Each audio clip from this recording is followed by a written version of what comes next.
નમસ્કાર મિત્રો, ફરી એકવાર નિકુંજ જાની લોકજાગૃતિના વિડીયો લઈને ફરી આવી ગયો છું. તો આજે આપણે એક મહત્ત્વપૂર્ણ વાત કરીશું, પેન્શન શું છે અને પેન્શન કોને મળવું જોઈએ એના માટેની વાત છે. આમ તો આ બહુ સળગતો પ્રશ્ન છે. પેન્શન કોને મળવું જોઈએ અને કઈ રીતે મળવું જોઈએ. પણ પેન્શનની વાત કરીએ તો પેન્શન એટલે નિર્વાહ ભથ્થું.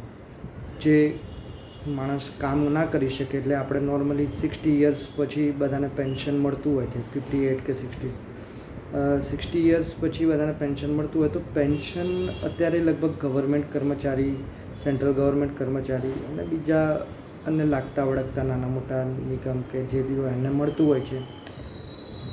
પેન્શન એમને સારું એવું મળતું હોય છે, પણ કંઈક ગવર્મેન્ટે 2004-05 પછી કંઈક બંધ બી કર્યું છે. પણ મારું પેન્શન માટે એવું સજેશન છે કે પેન્શન દરેકને મળવું જોઈએ. તો મારું એક આજનો એક એક્સપિરિયન્સ છે કે હું હમણાં પાસબુક ભરાવવા ગયો હતો અને સિનિયર સિટીઝન્સ લાઇનમાં હતા બેંકની.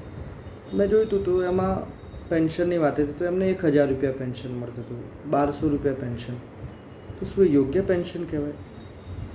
મેં જોયું છે કે ગવર્મેન્ટ કર્મચારી કે બીજા અન્ય કર્મચારીઓને સારું એવું પેન્શન મળતું હોય છે. તો શું સારી રીતે અને વ્યવસ્થિત લાઈફસ્ટાઈલ જીવવા માટે એમને જ કામ કર્યું છે ને એમને જ હક છે? એવું નથી. એમને તો સરસ જ છે, મળે છે તો એમને નિર્વાહ ચલાવવા માટે મળે છે, સારી જ વસ્તુ છે. પણ મારો એક ઓપિનિયન છે કે 60 યર્સ પછી પેન્શન દરેકને મળવું જોઈએ. તો કેમ?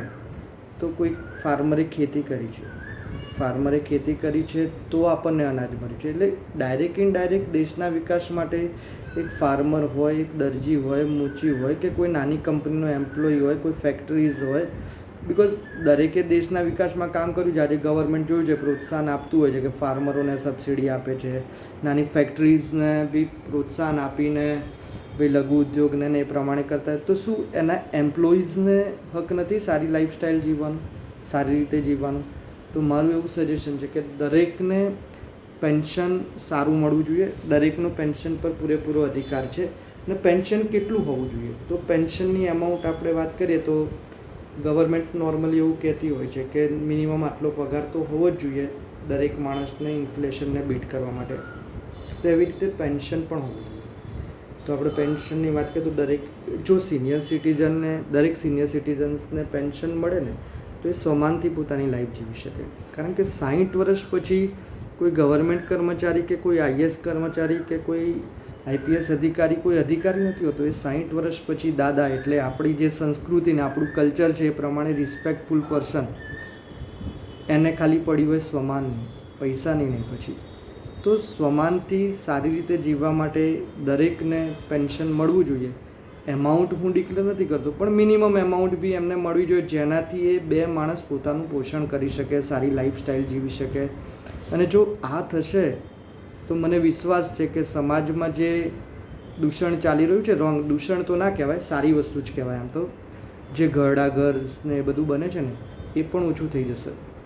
અને ઘણા ઘરડા ઘર્સ જોયા છે કે વીઆઈપી ફેસિલિટીઝ આપતા હોય છે નોમિનલ એમાઉન્ટ લઈ. અને માનો કે સમાજમાં કોઈને એવી રીતે રહેવું બી છે તો એના માટે એમાઉન્ટ તો જોઈએ ને.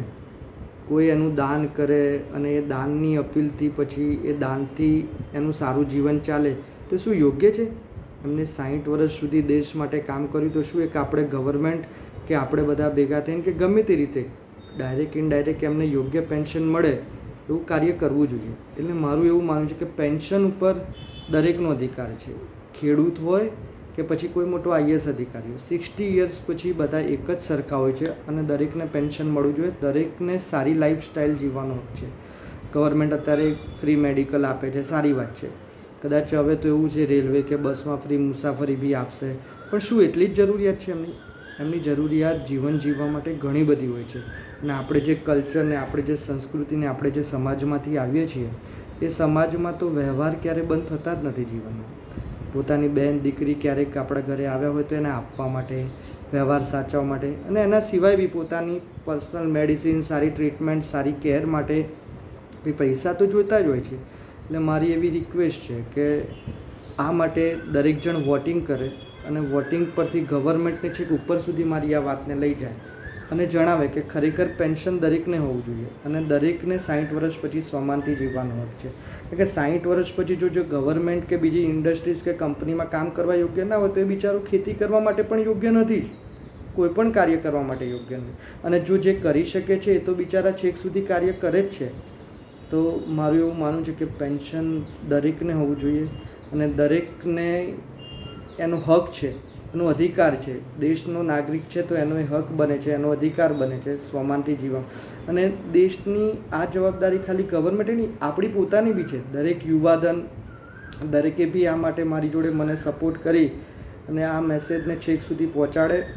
અને આ માટે ગવર્મેન્ટ અને આપણે બધાએ 100% એનું વિચારવું પડશે.